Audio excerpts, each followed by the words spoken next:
The Outsider. Part 1. Entering the lion's den. I never imagined that saying, "I do," would mark the beginning of a war rather than a marriage. My name is Emma Mitchell, and 3 years ago, I married the love of my life, James Whitaker, heir to the Whitaker fortune and real estate empire based in Boston, Massachusetts.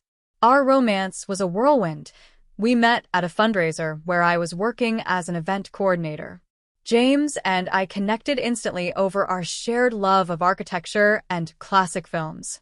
Within 6 months, he proposed on a weekend trip to Cape Cod, and I said yes, without hesitation. I knew his family was wealthy, but I had no idea just how powerful they truly were or how viciously they would fight to protect what they considered theirs.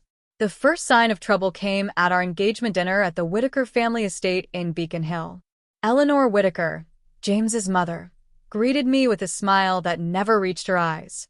"So lovely to finally meet the woman who's captured our James's heart," she said, her Boston Brahmin accent thick with barely concealed disdain. We were beginning to wonder if he'd ever settle down. Richard Whitaker, James's father, barely looked up from his scotch. "What did you say your family does again, Emma?" "My father was a high school English teacher, and my mother runs a small bookstore in Providence," I answered proudly. The silence that followed was deafening. Eleanor's smile tightened. "How quaint." James squeezed my hand under the table. I could feel his silent apology. His sister, Victoria, didn't bother with pleasantries. "James has always had a thing for charity cases," she said, examining her manicure. "Remember that 3-legged dog he brought home when he was 12? This feels familiar." "Victoria," James snapped. "Just teasing," she said with a laugh that cut like glass. "Welcome to the family, Emma." That night set the tone for what was to come. In the months leading up to our wedding, Eleanor took over the planning, dismissing my ideas as simple and provincial. The intimate ceremony I dreamed of ballooned into a society event with over 300 guests, most of whom I'd never met. My parents looked lost among Boston's elite, my father uncomfortable in his rented tuxedo, my mother clutching her handbag like a lifeline. After the wedding, James and I moved into a beautiful brownstone in Back Bay, a wedding gift from his parents that came with invisible strings attached. Eleanor had a key for emergencies and would drop by unannounced, often criticizing my housekeeping or redecorating without asking. "Darling, these curtains simply won't do," she'd say, as if speaking to a child. "I've taken the liberty of ordering some suitable replacements." James tried to mediate, but years of capitulating to his mother had formed deep grooves of habit. "She means well," he'd say. "This is just her way of showing love." Some love. Despite the Whitaker family interference, James and I were happy. He was different from them, kind, thoughtful, and genuinely interested in people regardless of their net worth. He worked at the family company but had plans to start a nonprofit focused on affordable housing. I supported his dreams and started building a life with him, making friends in the city and landing a job at a prestigious event planning firm. For a while, things were good, great, even, until I discovered I was pregnant. The news should have been joyous. James was ecstatic, picking me up and spinning me around our kitchen when I told him. "We're going to be parents," he kept saying, his eyes shining with tears. But when we shared the news with his family at their weekly Sunday dinner, Eleanor's face hardened. "Well," she said, setting down her fork deliberately. "That was quick." Richard cleared his throat. "Have you considered genetic testing? The Whitaker bloodline has certain expectations." "Dad," James warned. Victoria laughed. "My money was on her trapping you within the first year. Looks like I lost the bet." I felt my cheeks burn. "Excuse me?" "Oh, come on," Victoria continued, ignoring James's glare. "Girl from nowhere lands Boston's most eligible bachelor?" We all knew the game. "That's enough." James stood up, throwing his napkin down. "You will respect my wife and the mother of my child, or we're done here." The drive home was silent. When we reached our brownstone, James took my hands. "I'm sorry about them. They'll come around once the baby is here." "How could they not?" I nodded, wanting to believe him.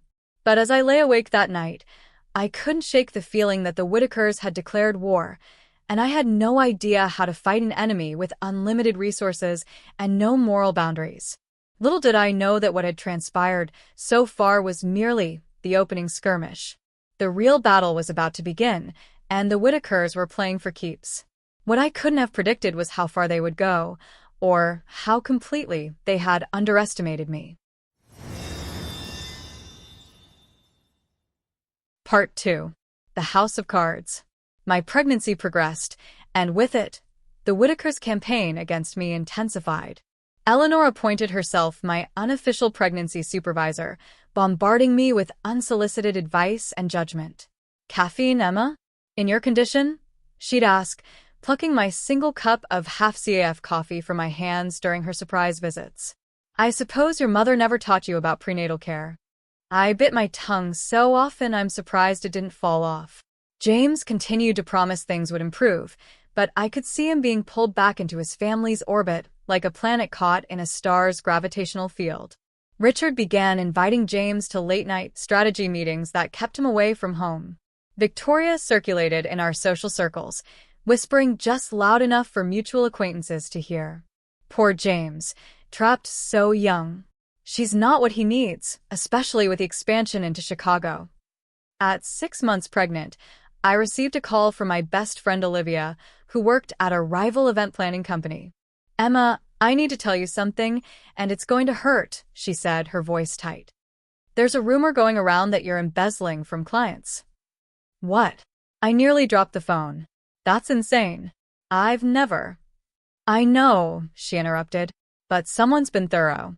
They're saying you've been skimming from event budgets, creating fake vendor invoices. Your company is doing an internal investigation." My heart sank. The next day, I was called into a meeting with HR and the company's legal counsel. They were professional but cold as they presented me with doctored financial records, showing discrepancies that somehow all pointed to me. "These aren't mine," I insisted, my voice shaking. "Someone has altered these spreadsheets. The timestamps and edit history say otherwise, Mrs. Whitaker," the lawyer said, using my married name like an accusation. "We won't be pressing charges if you resign immediately and sign this NDA." I left the building in a daze, my personal items in a box, reputation in tatters. When I called James in tears, he was distant, distracted. "I'm sure it's a misunderstanding," he said. "But maybe it's for the best. You should be resting anyway, with a baby coming. Don't worry about working. We have plenty of money." That night, I couldn't sleep. Something felt wrong beyond the obvious injustice. I got up and checked James's email on our shared computer, something I'd never done before. What I found made my blood freeze. There were dozens of exchanges between James and his family about me. In one to his father, dated just after we announced my pregnancy, James wrote, "I know you're right, Dad. It was a mistake. But what can I do now with a baby coming? Richard's response, "There are ways to handle these situations. Leave it to your mother. Another email from Victoria contained a detailed plan to encourage Emma's departure through professional disgrace and social isolation. Attached was a spreadsheet tracking my work accounts, the same ones that had been tampered with. The most recent email was from Eleanor to James, sent just hours ago. The Harises are hosting a party at their Newport house this weekend. Alicia will be there. She's been asking about you. No one would question you taking comfort in an old friend during this difficult time with your unstable wife. Alicia, James's ex-girlfriend from an equally wealthy family. The perfect Whitaker match. My hands shook as I scrolled through more emails. The Whitakers hadn't just disliked me. They'd orchestrated a comprehensive plan to destroy me professionally, isolate me socially, and now, it seemed, they were setting James up to cheat. All to get rid of the inconvenient nobody who had infiltrated their precious family. James came home late, smelling of expensive scotch. When I confronted him with what I'd found, his face crumpled. "It's not what it looks like," he began, the oldest excuse in the book. "Really? Because it looks like your family has been systematically trying to destroy me while you stood by and let it happen," I said, cradling my swollen belly protectively. They're just protective, he argued weakly. They want what's best for me, for us. And is Alicia what's best for you? I asked. His silence was answer enough. Did you ever love me at all? My voice broke. Of course I did. I do, he insisted, reaching for me. But you have to understand, the Whitaker name, the business, the legacy, it's complicated. I stepped back. No, James. It's actually very simple. You're either with me or against me. And from these emails, it seems like you made your choice a long time ago. I packed a bag that night and went to Olivia's apartment. The next morning, I received papers from the Whitaker's attorney, a divorce petition with terms that would leave me with nothing, claiming my professional misconduct and mental instability as grounds. There was also a custody plan that would give James primary custody once the baby was born, with me receiving supervised visitation pending psychiatric evaluation. They wanted to take everything from me: my marriage, my reputation, my baby. They thought I would crumble, accept defeat, and disappear. They had no idea who they were dealing with. That night, as Olivia slept, I sat at her kitchen table with a cup of tea and a notebook. On the top of the page, I wrote, "The Whitaker Reckoning." Because if there's one thing my father, the English teacher, taught me, it's that every satisfying story needs a turning point where the underdog finds her power. And I was just getting to the good part. I may have entered this marriage naively, but I would not leave it the same way. The Whitakers had declared war on the wrong woman. And now it was my turn to play. Part 3. The Chess Master. My father always said, "Emma, honey, the best chess players see 15 moves ahead." Growing up, I'd watched him methodically defeat opponents at the Providence Chess Club while I did homework in the corner. Now, I needed his strategic mind more than ever. I gave myself one day to cry. One day to mourn the marriage I thought I had, the future I'd planned. Then I dried my tears and got to work. First, I needed allies. I called my college roommate, Diane Shun, now a hotshot investigative journalist for the Boston Globe. Over coffee at a small cafe far from Whitaker territory, I showed her the emails. "Holy shit, Emma," she whispered, scrolling through her phone. "This is like something out of a movie." "A horror movie, maybe," I said grimly. "No," she corrected, looking up with fire in her eyes. "A revenge thriller. And I want help write the ending." My next call was to Marcus Delgado, a brilliant attorney I'd met while planning a charity gala. He had left a prestigious firm to start his own practice defending the underdogs against corporate giants. I couldn't afford him, but when I explained my situation, he took my case pro bono. "The Whitakers think their money makes them untouchable," Marcus said during our first meeting. "People like that get careless. They leave evidence."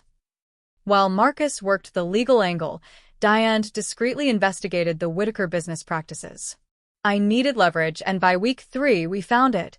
The Whitaker Group had been cutting corners on building safety in their recent affordable housing developments, the very projects James had supposedly championed. Meanwhile, I reached out to other Whitaker casualties, former employees, business partners, and even James's ex-girlfriends before Alicia. There were many, and they were eager to talk. Eleanor had me blacklisted from every interior design firm in New England after I refused to kick back a percentage of my fee, said one designer. Richard bankrupted my father's construction company when we pointed out structural issues in their Charleston development, shared another. Pattern by damning pattern, I built my case. And as my due date approached, I prepared for the most important performance of my life. At 7.5 months pregnant, I showed up unannounced at the Whitaker Sunday dinner, wearing a simple blue dress that highlighted my pregnancy. The maid's eyes widened when she saw me at the door. "Mrs. Whitaker, we weren't expecting you." "That's all right, Maria," I said kindly. "It's family dinner, and I'm still family. For now." The dining room fell silent as I entered. James paled. Victoria's fork clattered against her plate. Eleanor recovered first. "Emma, dear," she said with glacial politeness. "We weren't expecting you. In your condition, you really should be resting." "I've been resting, thinking, and making new friends," I replied, lowering myself carefully into an empty chair. It's amazing what people will share over tea. Richard's eyes narrowed. If this is about the divorce terms, your lawyer should speak to ours. This isn't the venue. Oh, I'm not here about the divorce, I said, helping myself to water. I'm here about the Dorchester housing project. The one where you used substandard materials and bribed inspectors. And the wage theft from your custodial staff. And the environmental violations at your Cape Cod properties. The color drained from Richard's face. I turned to Eleanor. And you, Eleanor. The IRS might be interested in those charitable donations that somehow flow back to your personal accounts. I smiled pleasantly. The caviar is delicious, by the way. Victoria started to speak, but I cut her off. The doctored invoices from my work have your digital fingerprints all over them, Victoria. Amateur move. Using your personal laptop. Marcus says it's enough for a criminal cybercrime case. James finally found his voice. Emma, what are you doing? I looked at my husband, the man I had loved, who had allowed his family to destroy me. I'm protecting myself and our child. Something you failed to do. I placed a USB drive on the table. This contains enough evidence to ruin the Whitaker name forever. Diane at the Globe has a copy, as do 5 other journalists. My attorney has another, with instructions to release everything if anything happens to me, or if I don't get full custody of our child. You wouldn't dare, Richard growled. You'd get nothing. I'd get the satisfaction of watching everything you've built crumble, I replied calmly. Which is exactly what you tried to do to me. I stood carefully, one hand on my belly. Here are my terms. A fair divorce settlement that acknowledges my contribution to this marriage. Full custody of my child, with reasonable visitation for James if he completes parenting classes and therapy. A public retraction of any rumors about my professional conduct. And the Whitaker Group will make actual, verifiable improvements to all their housing developments, starting with Dorchester. The silence was thick enough to cut. Finally, Richard spoke. And if we agree? Then the evidence stays buried. You get to keep your reputation, your company, and your freedom. Consider it a bargain. As I turned to leave, James followed me into the hallway. Emma, wait, he pleaded. I never wanted any of this. I love you. I looked at him, this man I once thought was my future. No, James. You loved the idea of me, the rebellion against your family. But when it counted, you chose them. What about the baby? Our child deserves both parents. I placed his hand on my belly just as our daughter kicked. She deserves parents who respect each other. I'll never keep her from you if you become the man I thought you were. That's your choice now. 3 weeks later, I signed divorce papers that gave me full custody, a fair settlement, and ownership of a small but lovely house in Cambridge that had been part of James's personal portfolio. The Whitaker Group announced a renewed commitment to quality and safety in all their developments. And my former employer quietly reached out with a generous settlement for misunderstandings regarding my work. I thought the story was over. I had won my freedom and security for my child. What I didn't expect was the phone call that came as I was setting up the nursery in my new home. Ms. Mitchell? This is Detective Rivera with the Financial Crimes Unit. We've been investigating the Whitaker Group for some time. We understand you might have information that could help us. It seemed the evidence I'd gathered had attracted attention beyond what I intended. The Whitakers had made many enemies over the years, and some had connections in law enforcement. The house of cards was collapsing despite my bargain. As I hung up the phone, I felt my daughter kick forcefully. I placed my hand over her, feeling a strange mix of vindication and sadness. It's okay, little one, I whispered. The truth has a way of coming out, and we're going to be just fine. What I didn't know then was that Detective Rivera would become an unexpected epilogue to my story with the Whitakers. But that revelation was still to come. Part 4. Full Circle. Sophia Eleanor Mitchell was born on a snowy December morning in Boston. 7 pounds, 8 ounces of fierce determination and perfect fingers. I chose her first name for wisdom, gave her the middle name of her grandmother as a reminder of what not to become, and kept my maiden name for both of us.